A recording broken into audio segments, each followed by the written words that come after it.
सो आज की क्लास में हम देखेंगे कि सॉलिडवर्क्स के अंदर असेंबली लेआउट्स कैसे क्रिएट करना है, यानी कि असेंबली जो हमने पार्ट्स बनाए हैं उनको आपस में कंबाइन करके मेट्स लगा के एक प्रोडक्ट में कैसे कन्वर्ट करना है। उस प्रोडक्ट को हम असेंबली कहते हैं, जिसमें हम क्या करते हैं, जो भी हमने अभी तक इंडिविजुअल कंपोनेंट्स बनाए उनको आपस में ला के अटैच करके उन पे रिलेशंस डिफाइन करने होंगे, उनको मेट्स कहते हैं, जिससे वो उनके मूवमेंट को लॉक किया जा सके और एक प्रोडक्ट का फॉर्म दे सकें हम। तो वो करने के लिए हमारे पास पहले रिक्विजिट क्या होनी चाहिए कि हमने अपने पार्ट्स बनाए हुए हों। तो हमने सॉलिडवर्क्स में अपने पार्ट मॉडलिंग के अंदर पार्ट कंपोनेंट तो बनाए हुए हैं, अब हम क्या करना चाह रहे हैं, उनको असेंबल करना चाहते हैं। तो हम यहाँ से फाइल पे चलते हैं, न्यू पे जाते हैं। पार्ट तो हमने क्रिएट कर लिए हैं, तो अभी तक हम पार्ट में जाते थे, बनाने होते थे, बट अब हमें पार्ट्स नहीं बनाने हैं, हमने क्या करना है, असेंबली बनानी है। तो हम असेंबली पे चल के ओके करते हैं। असेंबली पे आपके पास ऑप्शन होता है दोनों चीज़ों का, कि आप किसी पुराने पार्ट को ब्राउज कर सकते हो, इंपोर्ट करके अपने असेंबली स्टार्ट कर सकते हो, या आप चाहो तो इसी में एक न्यू पार्ट के नाम से स्टार्टिंग से एक इंडिविजुअल कंपोनेंट यहीं पे आप बनाते हैं। चलो, दोनों चीज़ें आपकी चॉइस होती हैं, ठीक है। जिसमें हम पार्ट्स को पहले बनाते हैं, उनको इंपोर्ट करते हैं, मेट्स लगाते हैं, इस अप्रोच को हम कन्वेंशनल अप्रोच बोलते हैं। और जिसमें हम क्या करते हैं, सारे असेंबली खोल के वहीं पे न्यू पार्ट क्रिएट करते हैं, वहीं उनको असेंबल करते जाते हैं, इसको हम अनकन्वेंशनल अप्रोच कहते हैं। Bottom to top, top to bottom conventional approach होती है, sorry bottom to top conventional approach होती है, top to bottom unconventional approach होती है। तो आपकी चॉइस, आप दोनों चीज़ें कर सकते हो, कुछ भी। मैं क्या कर रहा हूँ, क्योंकि मैंने कंपोनेंट्स पार्ट्स पहले से क्रिएट किए हुए हैं, तो हम उनको इम्पोर्ट करेंगे। तो हम अपने इसमें चलते हैं न्यू पार्ट्स में, यहाँ पे हमारे कंपोनेंट्स पड़े हुए हैं। यहाँ से हमने अपने कंपोनेंट्स को सेलेक्ट करना है जिनको इंपोर्ट करना चाहते हैं। बाय डिफ़ॉल्ट ये जो कंपोनेंट्स हैं नेम के हिसाब से आते हैं, ठीक है। हमें इसलिए प्रॉपर नेमिंग से अपने कंपोनेंट देने चाहिए। जैसे आपने देखे होगे तो यहाँ पे 3D लिखा हुआ है, तो वो नेमिंग के हिसाब से ही उनको नंबरिंग देता है। अब 2012 या पुराना वर्जन है आपके पास अगर सॉलिडवर्क्स का, तो उसमें एक बार में एक ही फाइल इंपोर्ट होगी। बट हमारे पास पुराना वर्जन नहीं है, ये नया वर्जन है। इसमें आप मल्टीपल कंपोनेंट्स को एक साथ ला सकते हो। कैसे? आपने विंडो से सभी कंपोनेंट्स को सेलेक्ट कर लेना है और सेलेक्ट करने के बाद ओपन कर देना है। जैसे ही हम ओपन करके रखेंगे तो आप देखोगे यहाँ पे हमारा पहला कंपोनेंट इंसर्ट हो रहा है, आर्म वाला, ठीक है। अब जब हम इंपोर्ट कर रहे हैं तो इसमें हमारे पास ऑप्शन होता है, या तो आप यहाँ से XYZ एक्सेस के अबाउट इनको रोटेट कर सकते हो, या यही सेम फीचर आप टैप की से भी दे सकते हो। आप टैप पे दबाओगे तो भी ये क्या हो रहा है, देखो रोटेट हो रहा है। मुझे इसको इसी ओरिएंटेशन में रखना है, जिस ओरिएंटेशन में रखना होगा उसी ओरिएंटेशन में रखेंगे हम। हमने इसको यहाँ पे इस ओरिएंटेशन में रख दिया।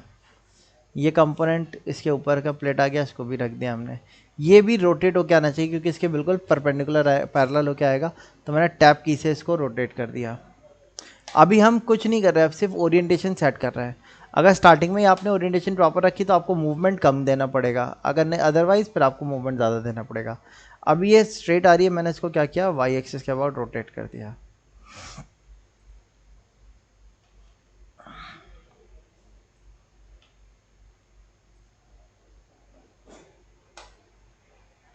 ओके, इस तरीके से हमने कंपोनेंट्स अरेंज कर लिए। अब बाय डिफ़ॉल्ट सबसे पहला कंपोनेंट कौन सा आया था, याद है आपको? आर्म आया था इसमें, बाकी सारे कंपोनेंट्स के बाद आए थे। जो फर्स्ट कंपोनेंट आता है यहाँ पे आप देखोगे उसके नाम के आगे लिख के आ रहा है एफ, बाकी सबके आगे डैश लगा हुआ है।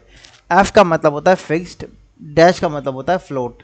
मतलब क्या है, जैसे कि अगर माउस को पिक करके इसको मूव करूँ तो ये मूव हो रहा है पूरा, देखो हो रहा है, नहीं हो रहा।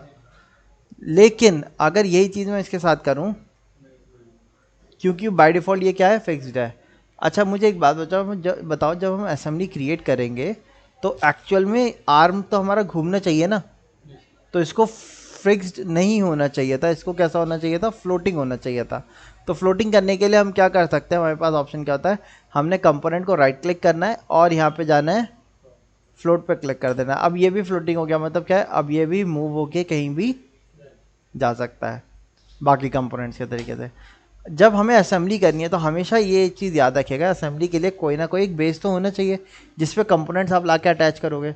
तो इस पार्ट मॉडलिंग में अगर हम देखें तो कौन सा एलिमेंट ऐसा है जिसको हम बेस कंसीडर कर सकते हैं, जिस पे सारे कंपोनेंट आके अटैच किए जाएं, हमारी बॉडी को, है ना। सो बॉडी को हमें क्या करना होगा, फिक्स करना होगा ताकि ये मूवमेंट ना करे।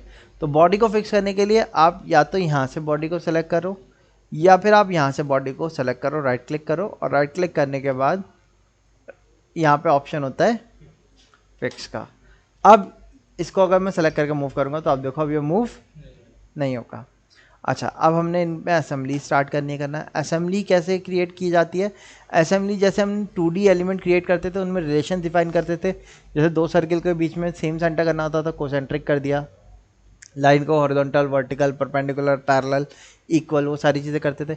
सेम चीज़ यहाँ पे भी करनी है हमने। अब वो चीज़ करने के लिए क्या करना है, सबसे पहले इसमें क्या चीज़ अटैच करनी चाहिए? अगर आप देखोगे होल आ रहा है, होल में क्या अटैच होना चाहिए? शाफ्ट इसके अंदर जानी चाहिए। तो इसका सर्कल का सेंटर और इसका सर्कल का सेंटर सेम होना चाहिए। इस कंडीशन को हम क्या कहते हैं? कोसेंट्रिक।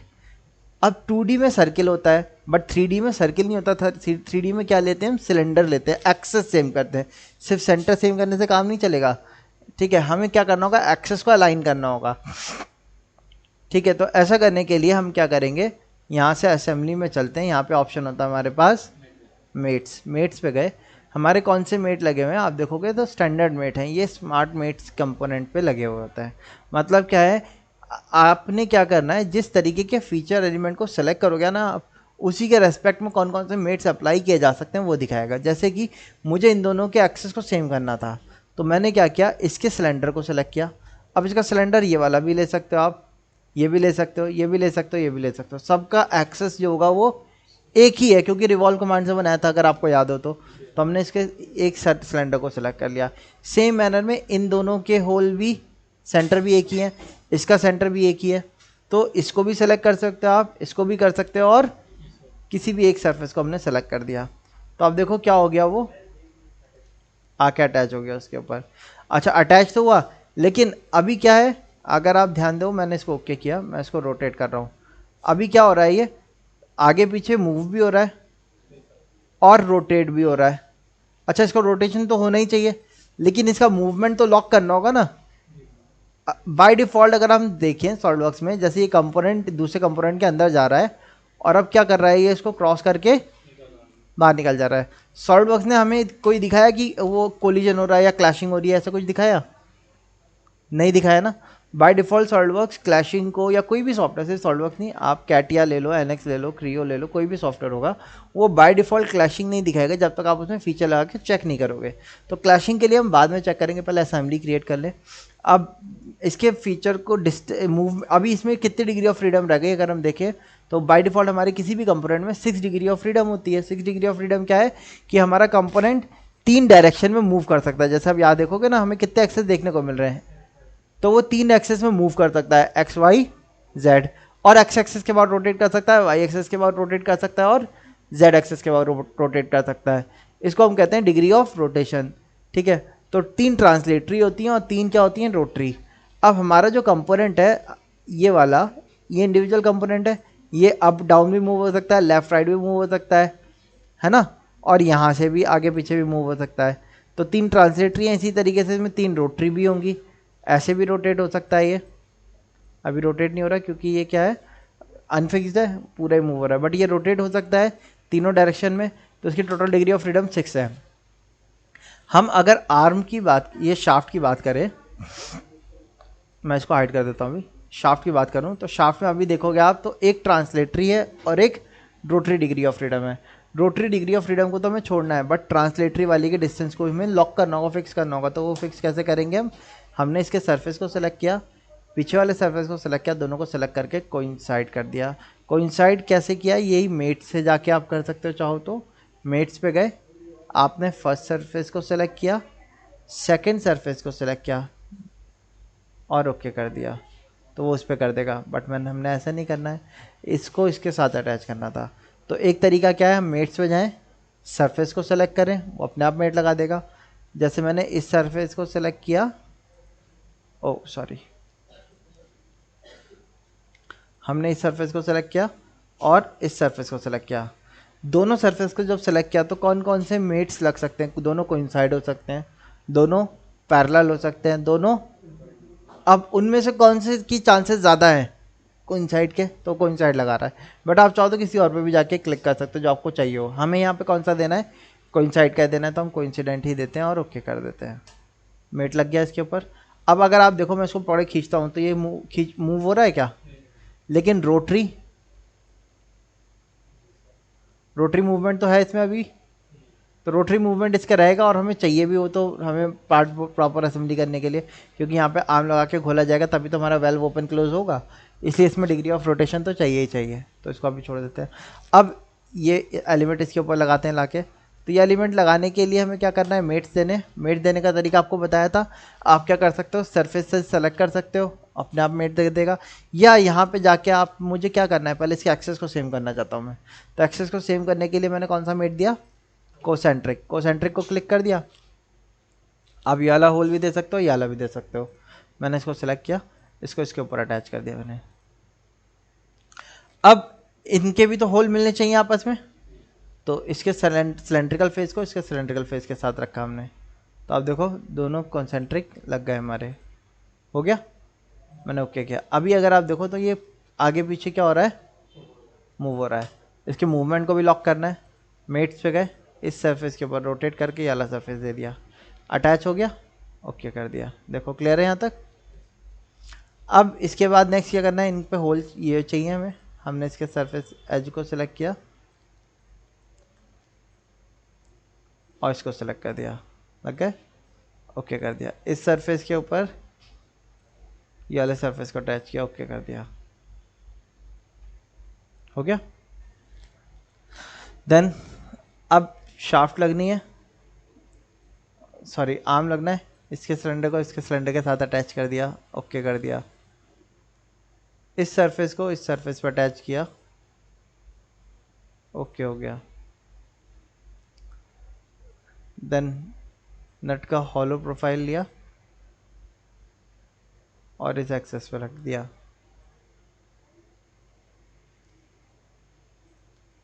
इस सरफेस को इस सरफेस पर अटैच कर दिया, ओके कर दिया, हो गया हमारा ये। एक कंपोनेंट आपको याद हो तो हमने हाइड कर दिया था, मैं उसको वापस से शो करवाता हूँ। हाइड करा हुआ एलिमेंट यहाँ पे आप देखोगे तो ऐसे इस तरीके से दिखा रहा है, ठीक है। आप इसको राइट क्लिक करके शो कर सकते हो, शो हो जाएगा।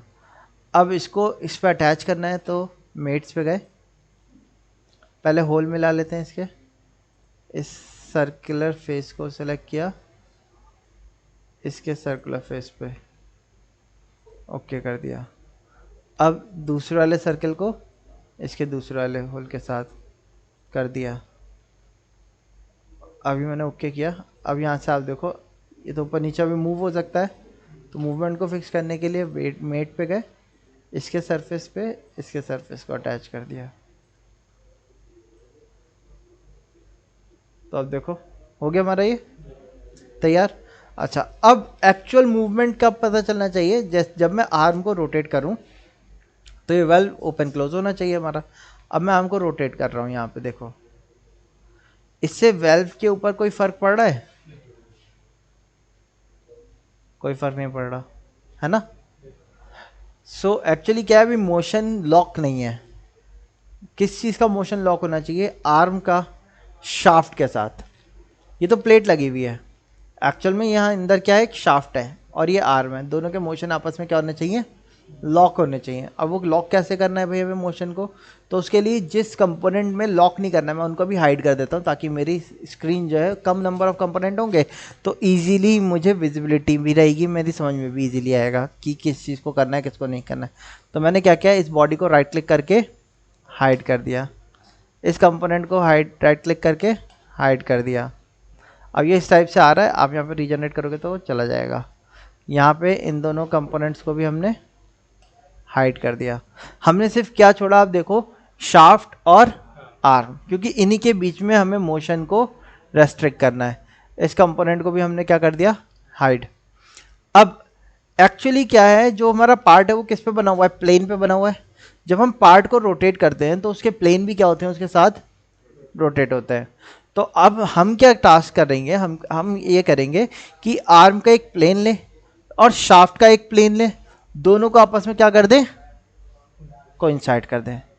इससे हमारा काम आसान हो जाएगा। तो ये करने के लिए हमें क्या करना होगा, हमने आर्म के और शाफ्ट को छोड़ के बाकी सबको हाइड कर दिया। अब जैसे मैं आर्म को खोल तो एक्सपेंड करता हूँ, यहाँ पे देखोगे ये दिख रहा है हमें, प्लेन आ रहे हैं। अब मैं ये प्लेन जो ये वर्टिकल प्लेन है, मैं इसको शाफ्ट के प्लेन के साथ कोइंसाइड नहीं कर सकता, तो ये नहीं ले सकते हम। राइट प्लेन यहाँ बीच में आ रहा है, ये भी नहीं ले सकते। फ्रंट प्लेन जो है वो देख रहे हो बीच में से बिल्कुल क्रॉस हो रहा है, ये वाला प्लेन लेंगे हम आर्म का। अब शाफ्ट का कौन सा प्लेन लेना है वो भी देखते हैं। शाफ्ट पे गए, शाफ्ट का फ्रंट प्लेन कैसा है, वर्टिकल है, शाफ्ट का वर्टिकल प्लेन नहीं ले सकते। राइट प्लेन शाफ्ट का ले सकते हैं, टॉप प्लेन ले सकते हैं। आ रहा हूँ बस एक मिनट। तो यहाँ से हमने क्या करना है, इसका फ्रंट प्लेन और इसका टॉप प्लेन, इन दोनों का आपस में क्या कर दें, कोइंसाइड कर दें। अब वो करने के लिए हमें क्या करना होगा, मेट्स पे जाना है। यहाँ अब प्लेन, यहाँ पार्ट तो दिख नहीं रहे, तो वो क्या है, असेंबली यहाँ से आप एक्सपेंड करोगे आ जाएंगे। यहाँ से आपने अपने कंपोनेंट को एक्सपेंड किया, कौन से पार्ट प्लेन को लेना था, फ्रंट प्लेन को पिक कर लिया हमने। यहाँ से इसके कौन से प्लेन को लेना था, टॉप प्लेन को, मैंने टॉप प्लेन को सेलेक्ट कर दिया। आप देखो आपस में असेंबल हो गए, ओके किया मैंने, ओके कर दिया। अब यहाँ पे आप देखो क्या हुआ,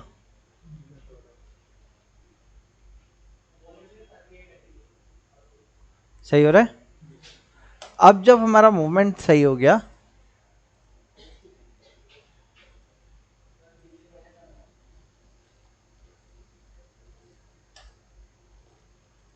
तो बाकी जो कंपोनेंट हाइड किया तो उनको शो कर दिया हमने। अच्छा अब देखो मूवमेंट तो सही हो रहा है। यहाँ पे आते हैं, ये जो हमारा स्क्रू है, ये आप देखोगे तो एक आ रहा है, हमें कितने चाहिए यहाँ पे 3। तो यहाँ पे असेंबली में ही ऑप्शन होता है कंपोनेंट पैटर्न का, असेंबली मॉड्यूल के अंदर। यहाँ पे चलते हैं हम, सर्कुलर पैटर्न पे चलते हैं, डायरेक्शन पे जाके हमने सर्कल को सिलेक्ट किया।